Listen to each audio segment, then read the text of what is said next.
નમસ્કાર મિત્રો, દેશ અને દુનિયાના સુપરફાસ્ટ સમાચારમાં તમારું સ્વાગત છે। એક રસોડે જમતી 51 વહુઓને પુત્ર વધુ રત્ન એવોર્ડ આપવામાં આવ્યો।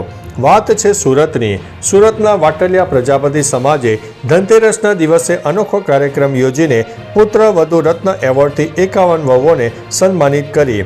છેલ્લા 10 વર્ષથી સંયુક્ત પરિવારમાં રહેતી વહુઓને આ એવોર્ડ આપવામાં આવ્યો। સમાજના કાર્યકર્તાએ જણાવ્યું કે વહુઓનું યોગદાન ઘણીવાર અવગણાય છે, પણ તે કુટુંબને એક તાતણે બાંધી રાખે છે। આ પહેલેથી જ સંયુક્ત કુટુંબની ભાવના મજબૂત થશે અને વહુઓ પ્રત્યે સકારાત્મક દ્રષ્ટિકોણ વિકસાવાશે। મિત્રો, અન્ય મહત્વના સમાચારની વાત કરીએ તો અયોધ્યામાં રશિયાના કલાકારો બનશે રામ અને સીતા। દીપોત્સવના અવસર પર અયોધ્યા આ વર્ષે આંતરરાષ્ટ્રીય સાંસ્કૃતિક મંચ બનીને ઉભરી રહ્યું છે। અહીં રશિયા, થાઇલેન્ડ, ઇન્ડોનેશિયા, નેપાળ અને શ્રીલંકાના કલાકારો દ્વારા અભૂતપૂર્વ આંતરરાષ્ટ્રીય રામલીલાનું આયોજન થયું છે। રશિયાના 15 કલાકારો સ્વયંવરનો દેખાવ રજૂ કરશે। આંતરરાષ્ટ્રીય કલાકારોની ભાગીદારી અયોધ્યાને ધાર્મિકની સાથે સાથે સાંસ્કૃતિક પ્રવાસનનું પણ કેન્દ્ર બનાવવામાં આવશે। મિત્રો, અન્ય મહત્વના સમાચારની વાત કરીએ તો સાપુતારામાં વહેલી સવારથી વાતાવરણમાં પલટો આવ્યો। ગુજરાતનું એકમાત્ર ગિરિમથક સાપુતારામાં વહેલી સવારથી વાતાવરણમાં પલટો આવ્યો।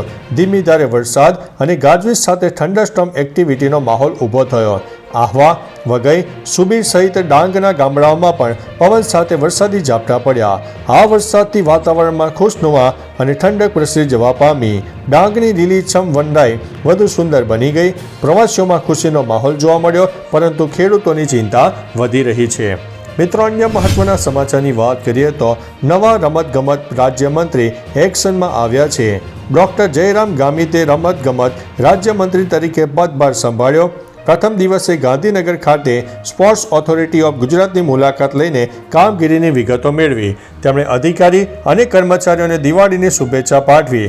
જણાવ્યું કે રમતગમત વિભાગની યોજનાઓ ગુજરાતના છેવાડાના યુવાનો સુધી પહોંચે તે માટે વિશેષ અભિયાન શરૂ થશે। રાજ્ય સરકાર ઓલિમ્પિક અને કોમનવેલ્થ રમતોનું આયોજન કરી રહી છે। ગુજરાતનું નામ રમતગમત ક્ષેત્રે ઉજ્જવળ કરાશે। મિત્રો, અન્ય મહત્વના સમાચારની વાત કરીએ તો કર્મભૂમિ એક્સપ્રેસમાં દુઃખદ અકસ્માત, 2ના થયા છે મોત। મુંબઈથી બિહાર જતી કર્મભૂમિ એક્સપ્રેસમાં નાસિક રોડ પાસે દુઃખદ અકસ્માત થયો।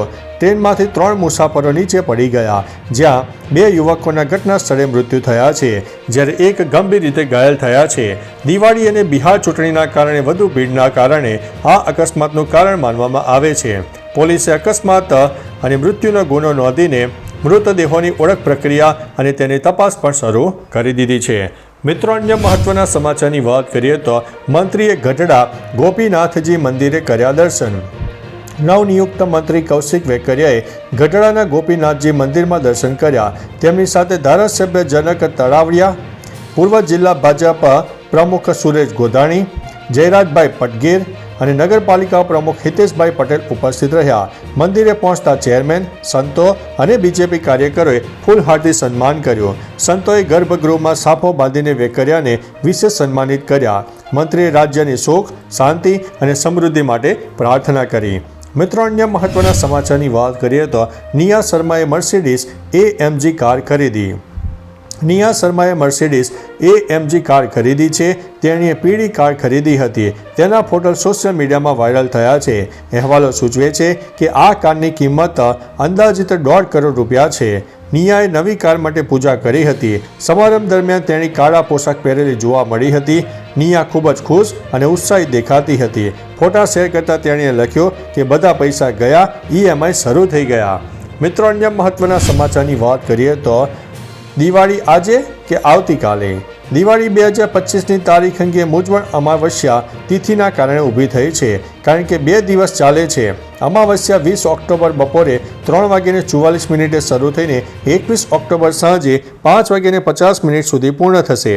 દિવાળી એક રાત્રિનો તહેવાર છે, જે પ્રદોષકાળ અને નિષેધકાળ સાથે જોડાયેલો છે।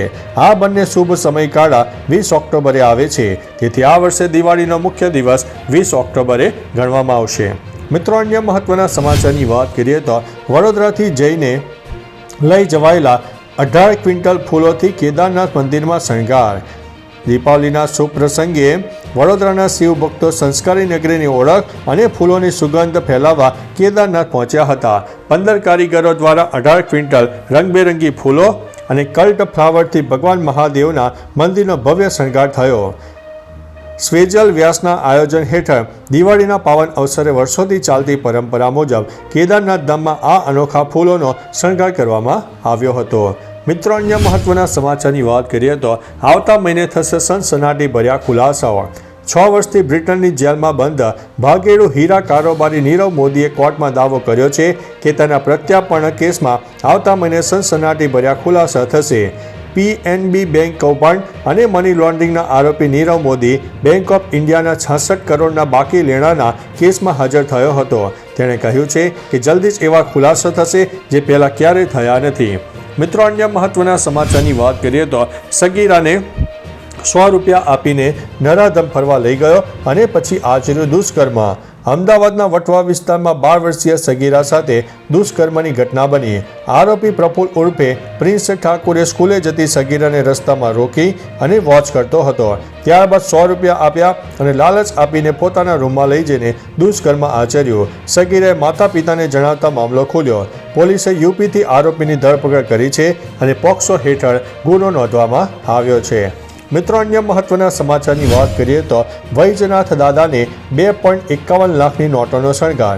હિંમતનગરના રાયગઢ ખાતે વૈજનાથ દાદાના મંદિરે ધનતેરસના નિમિત્તે 2.51 લાખની ચલણી નોટોનો ભવ્ય શણગાર અર્પણ કરવામાં આવ્યો, જે ભક્તોમાં આકર્ષણનું કેન્દ્ર બન્યો હતો. 5 રૂપિયા, 10, 20 રૂપિયા, 50 રૂપિયા, 100 અને 500ની નોટોના બંડલો વડે આ અનોખો શણગાર કરવામાં આવ્યો.